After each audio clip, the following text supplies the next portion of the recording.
And what exactly does your app do again? Uncle Steve's condescending voice cut through the Thanksgiving dinner conversation. I took a deep breath, trying to maintain my composure. It's a privacy-focused social media platform. We're developing new encryption methods to dash privacy, social media. Aunt Karen scoffed, not looking up from her Instagram feed. Honey, Facebook already exists. Nobody wants another one. Around our family's massive dining table, heads nodded in agreement.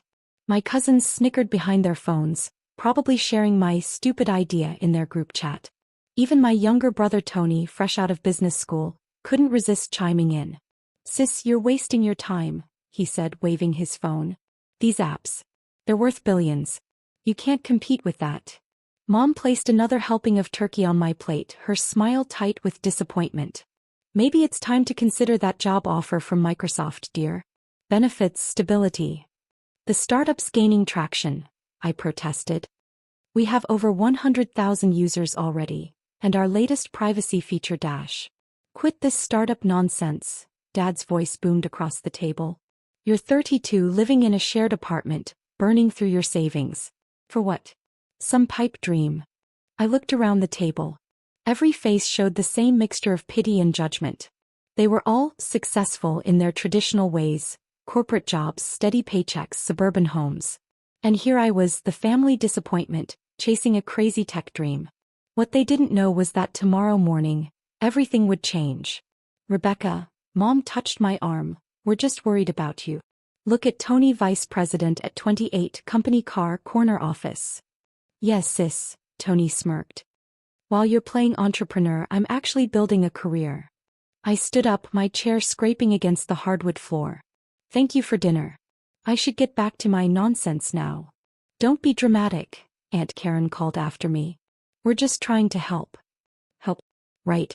Like when they refused to invest in my seed round, calling it throwing money away. Like when they shared my promotional posts with laughing emojis.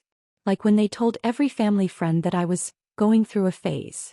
In my car, I pulled out my phone and opened a message from my lead developer. Final tests complete. All systems go for tomorrow's announcement. Apple and Google already approved the update. I smiled, typing back. Launch is planned. 9 a.m. Eastern Standard Time. They had no idea what was coming. My little app had just acquired Social Sphere, their precious social media platform with over 500 million users. The deal was completed in secret, through shell companies and quiet negotiations. Tomorrow morning, every Social Sphere user would get an update notification. An update that would show my company's logo. My encryption technology. My success. I drove to my shared apartment. Actually the penthouse of a building I owned through my company. The savings I was burning through? Series of funding from the biggest tech investors in Silicon Valley. The pipe dream? Now worth billions. My phone buzzed with another message, this time from my PR team. Press release ready. Major tech sites on standby. Forbes interview scheduled for 10 a.m. Perfect. I walked to my home office, where multiple screens displayed our company's metrics. User growth, encryption protocols, acquisition details. Everything that proved my stupid startup was about to become one of the biggest tech companies in the world. Tomorrow their phones would tell them what they refused to see, that the family failure had just changed the game. But first I had some code to review. The next morning I sat in my real office, the top floor of our Seattle headquarters, watching the digital countdown on my wall screen. 8:59 a.m. Eastern Standard Time. 1 minute until the update that would change everything. My CTO Marcus handed me a coffee. Servers are ready. We can handle up to 50 million simultaneous updates. And the encryption transfer? Seamless. The moment they accept the update, their data switches to our secure protocol. 9 a.m. Across the country, over 500 million phones buzzed with the same notification. Social Sphere is now Secure Connect update available. My phone exploded with family messages within seconds. Tony, what the hell? Secure Connect? Isn't that your... Mom, Rebecca, explain this right now. Dad, your logo is on my phone. Aunt Karen, oh me. Social Sphere is changing? I silenced my phone and turned to the wall of screens showing real-time metrics. Update acceptance rates were soaring. Hashtag SecureConnect was trending worldwide. Tech news sites were lighting up with headlines. Social sphere acquired by privacy startup SecureConnect. Unknown tech company becomes overnight giant. Privacy revolution. SecureConnect's bold move. Marcus grinned at the numbers. 5 million updates in the first minute. They love it. My assistant knocked and entered. Ms. Mitchell? Your family is in the lobby. All of them. Of course they were. Conference room A, I said, straightening my blazer. Let them wait 15 minutes. Those 15 minutes were busy. I did a quick live interview with TechCrunch, approved our next press release, and watched our company's valuation skyrocket as the market opened. Finally, I walked into the conference room. They all sat there, phones in hand, faces a mixture of shock and disbelief. Dad clutched a newspaper with my company's announcement on the front page of the business section. How? Tony broke the silence. How did you afford this? I sat at the head of the table, my table in my building. Remember when I was burning through savings? That was series of funding. $300 million of it. But you live in a shared apartment. Mom sputtered. I own the building, I replied calmly. All 12 floors. Aunt Karen was still staring at her phone. So every time we post something now, it goes through my encryption protocols. The ones you said nobody would care about. Dad stood up, his chair rolling back. Why didn't you tell us? We're family. Family. I laughed softly. Last night you called this nonsense. Now you want to claim connection. The room fell silent except for the gentle hum of servers behind the walls, servers protecting millions of people's data, running the technology they'd mocked. My phone buzzed. Forbes was waiting for that interview. If you'll excuse me, I stood up. I have a company to run. Security will show you out. Wait. Tony called out. Maybe we could collaborate? My company could dash. Your company? I turned back. Check your phone again, little brother.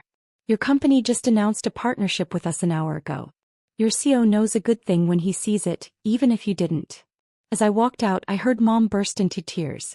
Part of me wanted to comfort her, to explain everything. But they'd had their chance to believe in me.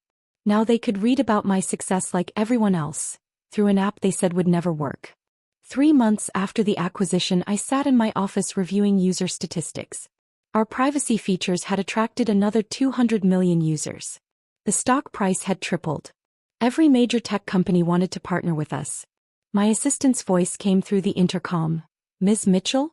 Your brother Tony is here again. This was his 5th attempt this week. Ever since his company's board appointed me to their advisory committee, a condition of our partnership, he'd been trying to reconnect. Send him in. Tony entered, looking less polished than usual. No designer suit today, just business casual. He'd been demoted after his boss discovered he'd dismissed a potential partnership with SecureConnect months ago. Becca, please, he started. I've been trying to talk to you, Dash. About. I kept typing on my laptop. The family misses you. Mom's a mess. Dad, he's not sleeping. Even Aunt Karen stopped posting on SecureConnect. I finally looked up. Funny how they miss me now that I'm successful. Where was this concern when I was wasting my life on a startup? We were wrong, okay? He collapsed into a chair. Is that what you want to hear? What I wanted was support. Belief. Family. I closed my laptop. Instead, I got mockery and judgment. But that's why I'm here. He leaned forward. Let us make it right. Come to Sunday dinner. Show us what you've built. Help us understand. My phone buzzed, a news alert. SecureConnect's privacy protocol becomes new industry standard. I turned my monitor toward him, showing our company's latest innovation. See this? It's a quantum encryption system we're launching next quarter. When I tried explaining the concept at Christmas, you said it was silly sci-fi stuff. He flinched. I didn't understand, Dash. No, you didn't want to understand. None of you did. I stood up, walking to the window. You were all so convinced you knew better. That success only looks one way, your way. And you proved us wrong. Isn't that enough? I turned back to him. This isn't about proving anyone wrong, Tony. It's about proving myself right. Every day millions of people trust my silly ideas to protect their privacy. That's what matters. So what now? You just cut us off forever. My assistant knocked and entered. Sorry to interrupt, but the White House Tech Advisory Team is calling. They want to discuss implementing your encryption protocols across government platforms. Tony's eyes widened. I nodded to my assistant. 5 minutes. After she left, I handed Tony a card. There's a tech education program our foundation is launching. Free coding camps, startup mentorship, innovation grants. If the family really wants to understand what I do, they can start there. A foundation? How much are you worth now? I smiled. Enough to know that worth isn't measured by bank accounts. It's measured by impact. As security escorted him out, I checked my phone. Mom had finally posted on Secure Connect for the first time in months. Proud of my daughter's success. Hoping to understand her world better. Hashtag never too late to learn. I hesitated, then clicked like. Her first engagement from me since Thanksgiving.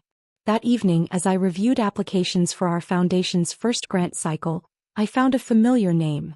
Dad had applied for the Senior Entrepreneurship Program. My phone buzzed with a message from our PR team.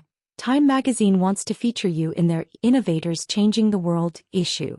I thought about family dinners filled with mockery, holidays spent defending my dreams, years of proving myself to people who should have believed in me first. Now they were all using my platform, protected by my encryption, posting about their lives through my technology. Every notification, every update, every secure message reminded them. The startup they called stupid had become their digital guardian. The daughter they dismissed had revolutionized their online world. The dreams they mocked had become everyone's reality. I opened Dad's application and clicked approve. Maybe they were right. It's never too late to learn. But this time they'd be learning from me.